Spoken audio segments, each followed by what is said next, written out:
So what do you guys think of the new announcement that just came out today from Ford? 935 pound-feet of torque, 450 horsepower in the new 2018 Super Duty.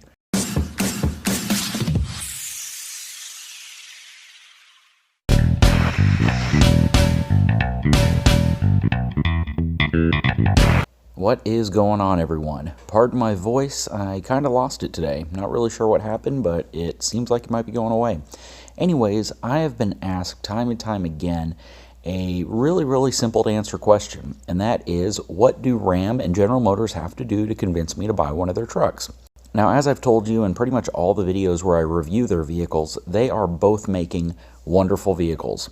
I personally have a Ford because it has a few features that Ford has had on their trucks for a while that I've gotten used to and I appreciate, and I consider them highly beneficial comfort features. I really enjoy the step on the back, I really enjoy the towing mirrors, and I just really enjoy the ergonomics of how the truck was designed. It seems as if it was made around the thoughtful idea of people actually using the truck to do things, whereas GM currently has a great product, as does Ram, but if I had to say what features GM would have to add or what they would have to do to their truck to make me seriously consider buying one, first one's a big one I've talked about: e-coat their frame.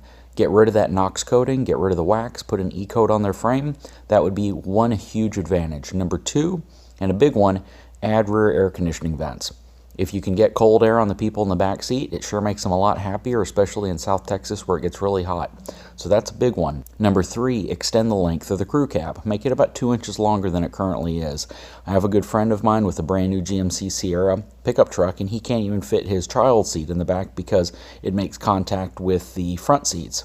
That's kind of ridiculous considering both Ram and Ford in their crew cab configuration can easily fit child seats. Maybe adding push button start would be a good feature, considering pretty much every other GM vehicle has the option for push button start, at least their higher end ones. You would expect that that would at least be an option in a $70,000 plus pickup truck. Now moving on to Ram. Ram has a lot of those features, but they're lacking a lot of the safety features, and there's a few things about the truck that I would like them to change before I take them seriously. First one, they really need to hurry up and change out the mirrors. The towing mirrors bother the heck out of me, and quite frankly, it's just not a feature that I like on their truck as it stands. Number two, a slow open tailgate. Every manufacturer of trucks has a slow open tailgate as an option, except Ram. So that's a big one, and they should add it. Number three, an easier access way of getting in the bed. In Ford's case, they have the step, and in GM's case, they have the bumper step, both of which help you get into these incredibly tall beds much easier than you ever could in the past, considering how much taller the beds are off the ground than they used to be. So these are some really basic things Ram could do to make their truck more appealing to the folks who drive Ford and the folks that may drive a competing brand. One thing I would like all the manufacturers to do is add more 12-volt outlets to the truck.